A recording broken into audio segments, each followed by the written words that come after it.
கர்நாடக சங்கீத உலகத்தில் தனக்கென ஒரு இடத்தை முழுமையாக பெற்றிருப்பவர் தியாகராஜ சுவாமிகள். தெலுங்கு மொழியில் இருப்பினும் கூட அவையே இசை கச்சேரிகளின் பிரதானமாக பாடப்படுகின்றன. திருவையாறு சேத்திரத்தை பற்றி யார் பேசினாலும் ஸ்ரீ தியாகராஜருடைய வாழ்க்கையையும் சாதனைகளையும் அவருடைய பெருமைகளையும் சொல்லித்தான் ஆக வேண்டும். குழந்தை பருவம் முதலே ஸ்ரீ தியாகராசருக்கு ராமபிரான் மீது அபார பக்தி. அவர் இயற்றிய முதல் பாடல் நமோ நமோ ராகவாய என்ற ராமகீர்த்தனை என்கிறார்கள். சதா ராமரின் நாமத்தை ஜெபித்து வந்த தியாகராஜ சுவாமிகளுக்கு ராமபிரான் காட்சி தந்ததாகவும் சொல்லப்படுகிறது. பல இக்கட்டான சூழலில் ராமரே அவருக்கு பக்க பலமாக இருந்திருக்கிறார். ஒரு முறை பெருமாளுக்கு உற்சவம் செய்வதற்காக ஒருவர் காணிக்கையாக கொடுத்த பொன் மூட்டையோடு காட்டு வழியில் பல்லக்கில் பயணம் செய்திருக்கிறார்கள். அதை அபகரிக்க சில திருடர்கள் அந்த பல்லக்கின் மீது கல்லை எறிந்திருக்கிறார்கள். கூட இருந்த சிஷ்யர்கள் நடுங்கிய போது, இது ராமருக்கு சேர வேண்டிய பொருள், அவனே அதை பாதுகாத்துக் கொள்வான், யாரும் பதட்டமடைய வேண்டாம் என்று அமைதியாக இறைவனை வணங்கியிருக்கிறார் தியாகராசர். சற்று நேரத்தில் அவர்கள் பாதுகாப்பான ஒரு சத்திரத்தை அடைந்தனர். அப்பொழுது அந்த திருடர்கள் வந்து தியாகராசரிடம் மன்னிப்பு கேட்டிருக்கிறார்கள். பல்லக்கை அவர்கள் நெருங்கிய போது யாரோ வில்லேந்திய 2 வீரர்கள் அவர்களை தாக்கியதாகவும் திடீரென அவர்கள் மறைந்ததாகவும் கூறினார்கள். ராமபிரானும் லக்ஷ்மணரும் தான் வந்திருக்க வேண்டும் என்று தியாகராசர் புரிந்து கொண்டார். தியாகராசர் பாடுவதோடு வீணை வாசிப்பதிலும் கிண்ணரி என்னும் தந்தி வாத்தியத்தை வாசிப்பதிலும் வல்லுநராக திகழ்ந்தார். இவரை பூலோக நாரதர் என்றே இசைப்பிரியர்கள் அழைக்கிறார்கள். ஒரு முறை ஸ்ரீரங்கம் சென்றபோது மக்களின் வெள்ளத்தில் சிக்கி நம்பெருமாளுடைய அழகை முழுமையாக பார்க்க முடியாமல் போனதாம். உடனே அவரை நினைத்து கீர்த்தனைகள் பாடியிருக்கிறார்.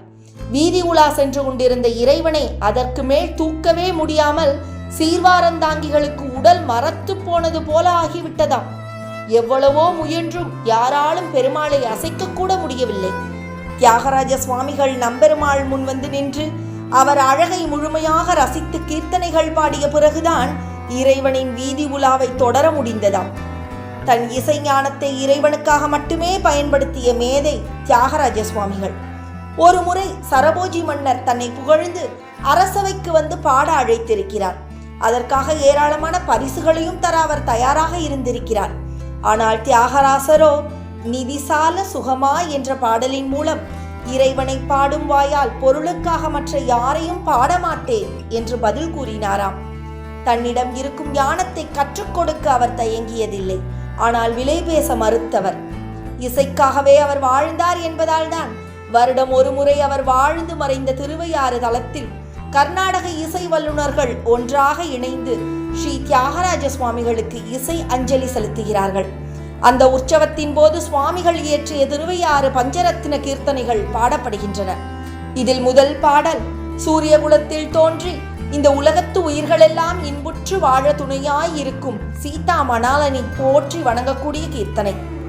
ஐம்புலன்களின் வாயிலாக தான் செய்யும் துடுக்குத்தனம் அனைத்தையும் ராமபிரான் அடக்கி தன்னை காப்பாற்றுவார் என்ற பொருளில் 2வது கீர்த்தனை பாடப்படுகிறது. தன் மனதை அவனிடமே அழைத்து இறைவன் தான் எண்ணியதை சாதித்து விட்டான் என்று போற்றும் விதத்தில் தியாகராஜ சுவாமிகள் பாடிய பாடல் 3வதாக இசைக்கப்படுகிறது.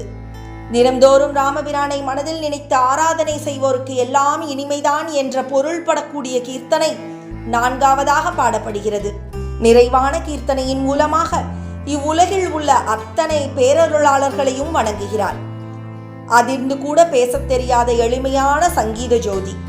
1847 ஜனவரி 6ஆம் தேதி கபால மோட்சமடைந்தார் தியாகராஜ சுவாமிகள். வால்மீகி முனிவரே தியாகராசராக அவதரித்தார் என்றும் பலர் சொல்கிறார்கள். கீர்த்தனைகள் மட்டுமே அவர் பாடவில்லை, நவுகா சரித்திரம் என்னும் ஒரு சிறு இசை நாடகத்தையும் அவர் இயற்றியுள்ளார். சங்கீத மும்மூர்த்திகளில் ஒருவரான சர்க்குரு ஸ்ரீ தியாகராஜ சுவாமிகளை போற்றுகிறது. வாங்க பயணிக்கலாமின் இன்றைய மார்கழி மாத சிறப்பு பதிவு.